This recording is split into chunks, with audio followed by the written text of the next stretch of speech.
Blessings in disguise. And I wrote this just for the reading, just so you know. For you guys. A quaint little coffee shop in Manhattan and 2 empty mugs. Newly met and instant confidants. They have both inherited a curse and, until today, had never met with sympathy.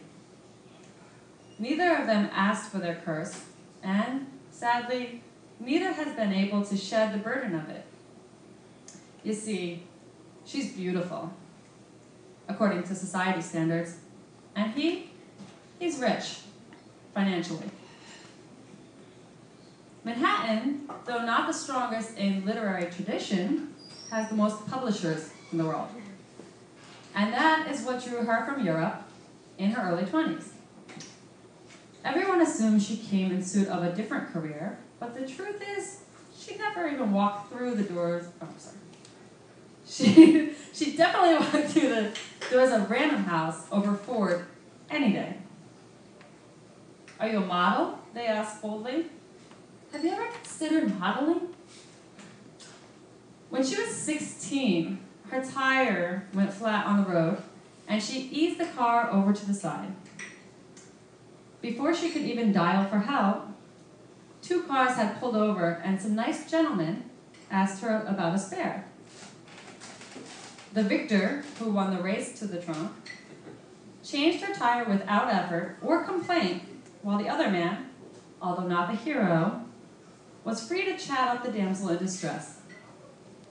Clarice, back on the road in 10 minutes, wondered how many cars would have stopped had she been a heavy-set man in her 50s. Naturally, Clarice hadn't ever had any trouble finding a boyfriend. The problem, she told her new confidant, is that it is impossible to know exactly why they were interested.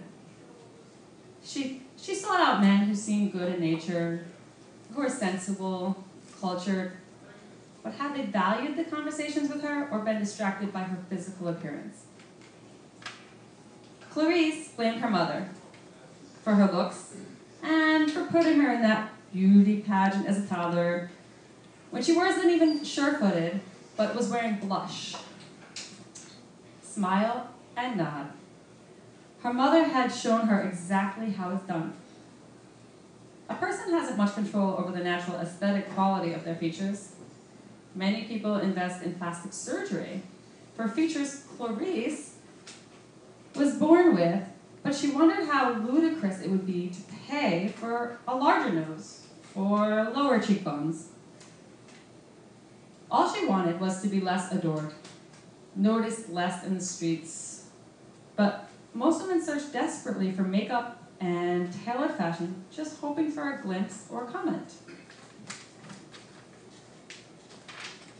Do you know what I hate the most? Clarice curled her dainty little fingers into a little fist. When people ask, has anyone ever told you you're beautiful? One day, she said to her confidant, I'm just going to say, yeah, they tell me every fucking day. They shared a laugh at this, the notion of bad manners. Funny thing is, everyone tells me how lucky I am. I know exactly what you mean. Different voice. Ji-hwan had been sent over by his father in his early 20s. Around the same time, Clarice had arrived in Manhattan. On his father's orders, he was attending Columbia Business School and was to return to Asia upon graduation to take over the company. They were the world's largest supplier of textiles and fabrics. And every single share sat waiting for Ji-hwan once he proved himself mildly responsible. He spent most of his nights in the pool hall in Koreatown, smoking cigarettes, bad for your health, and not speaking English. He never liked English. Like wilted, disgusting vegetables, It was forced down his throat from an early age. He had never liked money either, to be honest. And his only dream was to live in a modest house on the outskirts of society with a wife who he loved. Children too, of course, but not bred to take over his footsteps. His children would have a choice of what they wanted to do, whatever made them happy.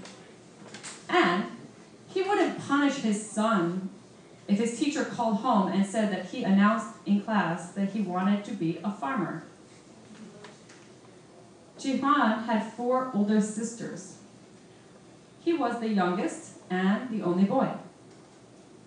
If he had been born first, perhaps he would have been an only child.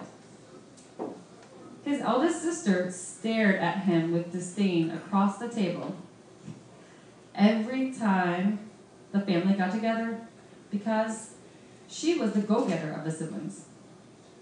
A political advisor until she was made to fill her role as wife and mother at the age of 28. Juhan would gladly hand over the torch if that were an option. There were so many people who would kill to be in my place, Jihan told his new confidant. They would do great things with this money, probably lead the company to greater success, and maybe even care about fabric.